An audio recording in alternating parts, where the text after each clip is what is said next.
But the question is, can you build a SaaS product? This is very true. These are two different things. You could be a horrible marketer, but a great product person, and you're going to do really well. But a great marketer cannot build a great product. And you'll see a ton of these people on Twitter talking about how to, selling books, selling courses, but they don't have a SaaS product, because if you have a really good SaaS product, you really don't have to market it that much.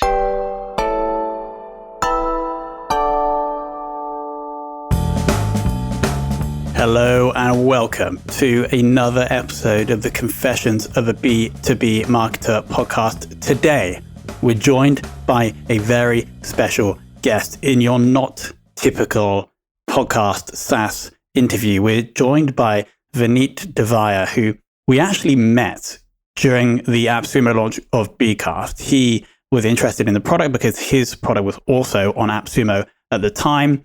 We then had a little bit of a beef where he actually thought that bCast wasn't really a long-term thing. We jumped on a call, hashed that out, put that video in our Facebook group for our users, and then now we've formed some kind of friendship together, myself and Vineet. So he's jumping on to talk about AppSumo because he was also on the platform, why he had the beef with bCast, and what he now thinks of our SaaS product. So it's an interesting conversation for any early stage SaaS marketer or B2B founder. But before we jump into that, I have to give a shout out to my man, Elliot Thomas of contractdevs.co.uk. That's contractdevs.co.uk. Elliot left us an awesome review. He said he found us in January 2021 and can honestly say that he's enjoyed catching up on the back catalog of content. Thank you, Elliot. And if anybody listening wants a contract developer without the pains and worrying of outsourcing, then go to contractdevs.co.uk. So I'll be doing an episode in the next couple of weeks on progress in 2021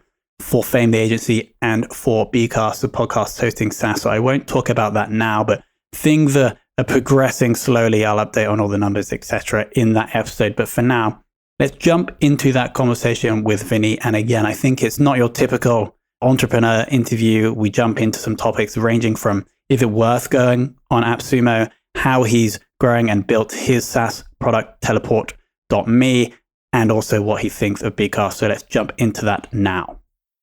All right. So, Vineet, welcome to the show. It is the show, the one that I've been following since I bought the bCast codes. That's so great to hear. That you're probably the first actual podcast listener that I've had on the show, so it's a pleasure.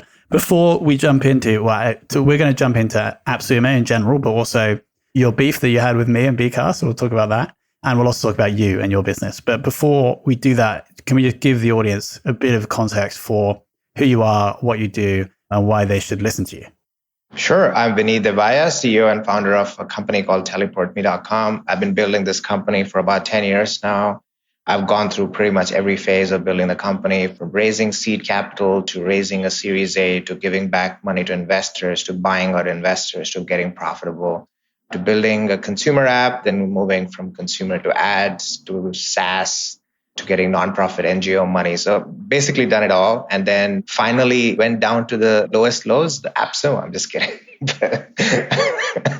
But yeah, so that's kind of where we met. And I was on AppSumo, I think, right before you were. And that's kind of how I thought of looking at bCast. And quickly, what does TeleportMe do? Oh, my bad. TeleportMe I'm very bad at plugging on my own company. We are probably one of the fastest growing virtual tour companies, software in the world. We help businesses create virtual tours of spaces. Our typical customer is either a small entrepreneur, someone who's kind of hustling as a website, SEO agency type deal, or a photographer or real estate agent. So that's kind of our target market right now. And you have a SaaS model? Yeah, I mean, for the most part, we make a huge amount of revenue from in-app purchases on our application. So we have about 15 million downloads and about 2 million people active on our applications. And these are freemium apps. That's how we kind of make our money, and we used to make our money. And the other thing we used to do was enterprise. So that we were either pay one time and enterprise. So we didn't have a SaaS thing. We didn't have a recurring revenue model before, but now we do. Yeah. What are they buying in the app? They're buying kind of in-app purchases, like 799, 499, higher resolution. Some people want Instagram share, just kind of typical, small sachet purchases is what I call them. You want to go from free to you want to get, for example, our biggest seller is something called Stitch Later. So a lot of people that use our app use it when they're traveling or they're outdoors and they want to conserve battery. And so they use the Stitch Later option to stitch when they get home so that they don't lose battery. Awesome. Now, for the audience's perspective, those in the audience that don't know what AppSumo is, go to appsumo.com. What essentially they do is they sell a lifetime access to your tool, take 60 to 70%, and then give you the rest. But they've got big volume, so they can do that. Now, bCast has been on AppSumo and actually is on AppSumo again. Yeah. Vineet, Teleport Me has also been on AppSumo. Can I ask you why?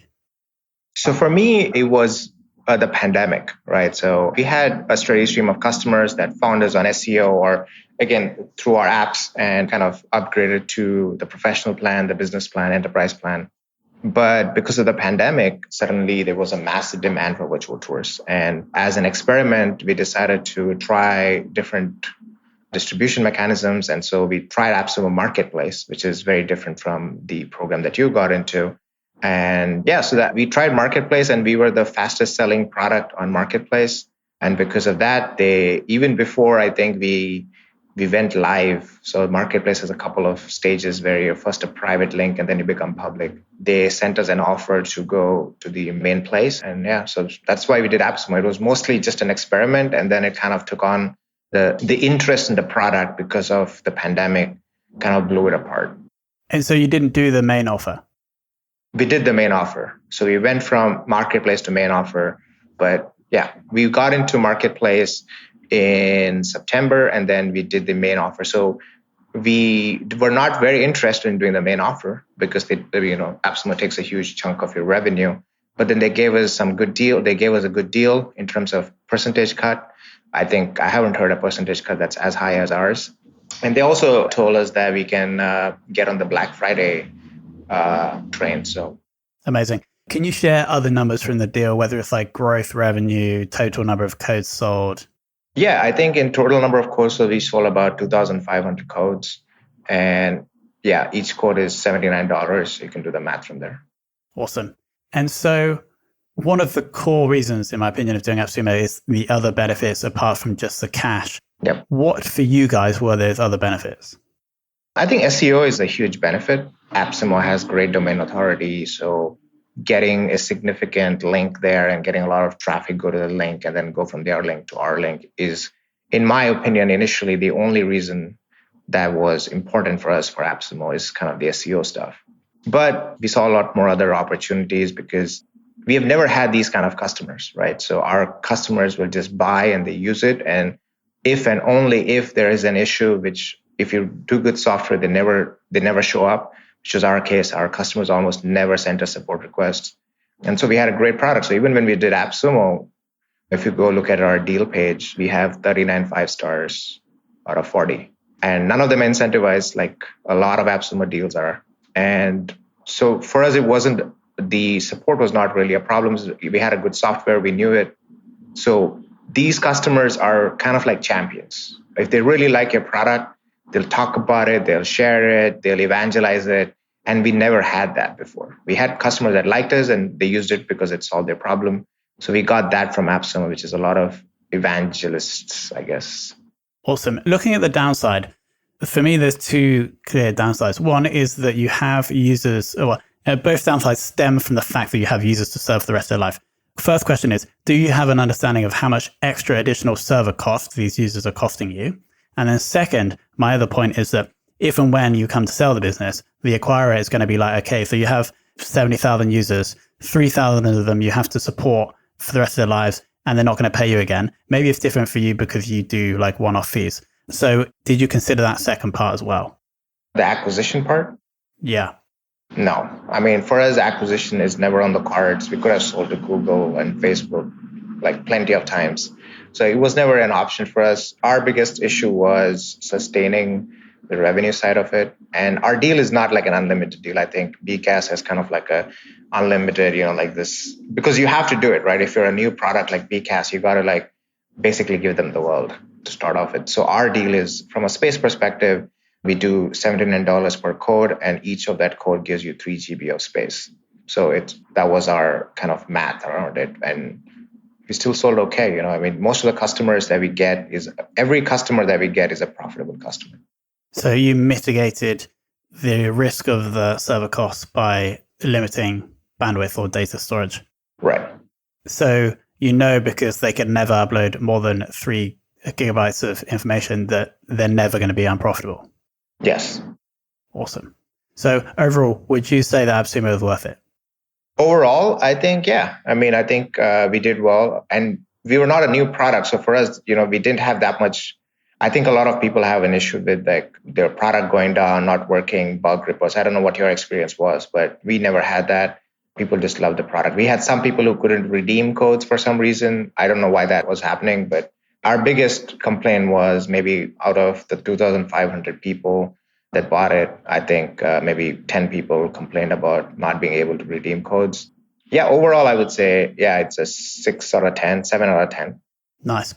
Now, moving forward to bCast, and let's first understand the story. So you see bCast, and then because you run a lot of podcasts, so you're like, should I buy this for all of our podcasts? And then I think you were considering it, but then you wanted to speak to me. Why did you want to speak to me? So I was very early in AppSumo and the LTD space at that point, and I've been a big fan of podcasts. I run my own podcast on basketball, which is quite famous, and I had some ideas of doing some more podcasts. So when I saw your deal, I was like, oh, this is a good deal. But then when I saw the deal terms, I was like, okay, this is unsustainable. And then I looked at your profile, and it just seemed like you were someone who jumped from company to company to company, every 2-3 years. And I just felt like, okay, this is a lifetime deal, but it's probably not going to stay for 5 years. And that was my thing, because I think I put in a significant amount I think I bought 20 codes. And so I just had to think twice before putting that much money in. It's not that much money. It's just, I'm doing it on the side. It's kind of just something that if it was a business expense, it's very different. But it's just something I do as a pastime. So I just had to think about that. And then, I think that's pretty much it. The product was solid. And I think I told you this even the first time we talked. Like, the thing that kept me there was that as far as I tested it, it worked. And the promise was there. Like, your UI is not that great, but it works, which is good. And the promise of like kind of adding in ads or adding in audio snippets, I didn't test it out, to be honest. I really didn't. It's just the promise. So I went for it, and then I realized, and I think I kind of backtracked from there, and I was going to refund the codes. But then I realized, Andrew, who I know from 500 Startups, we sat on the same desk, and I thought, what, worst case scenario, I lose my money, but that's fine. Well, yeah, thank you to Andrew Crump. And then also thank you for saying that our product is solid. That means a lot. Interesting thoughts on the UI, and maybe we'll get you to give more detailed feedback there, but thank you. And so for the audience benefit, me and Vineet jumped on a call, had about a 20-minute chat about his reservations about my work history, and then put that chat into our Facebook group so everybody could see it. Did you feel more reassured after that chat? Not really. I think, what I've learned in 10 years of being around entrepreneurs is that they lie a lot. It's just, I've done it too. We tend to overpromise, underdeliver for most of the time. And not because we want to, but because we know that we have to overpromise for people to believe in the vision, right? And most of the times it doesn't happen.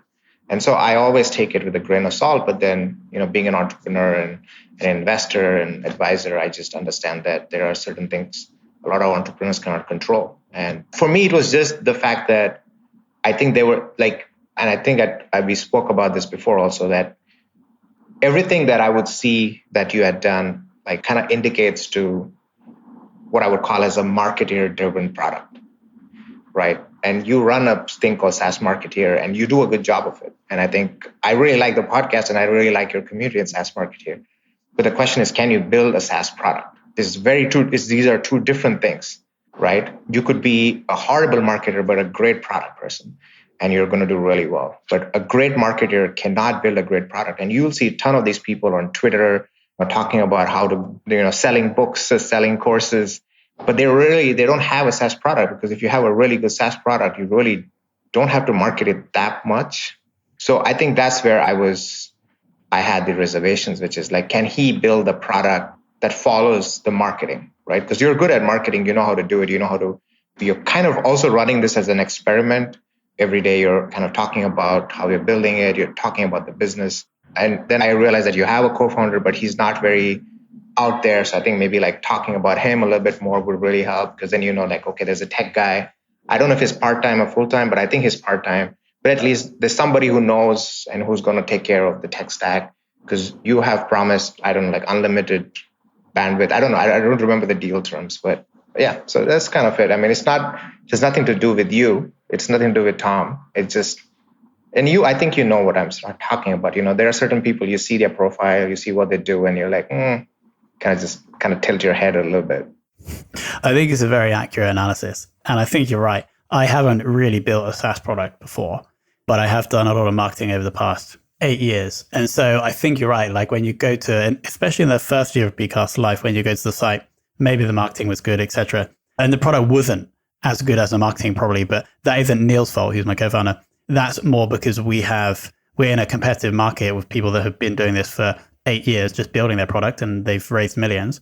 I only think that really in the past 2 months, we've got to a point where I think the product is starting to live up to the marketing. And I totally agree with your point that when you have a great product, you don't have to market so much. And actually, sometimes it's better to not market so much and let the product speak. And so hopefully that is where we'll get to.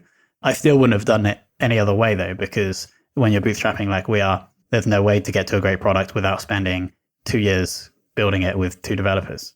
Yeah, no, I understand that. I mean, like I said, I have no issues with the methodology. I have no issues with the product. It's just with AppSumo, there are always entrepreneurs who are out there for cash grabs.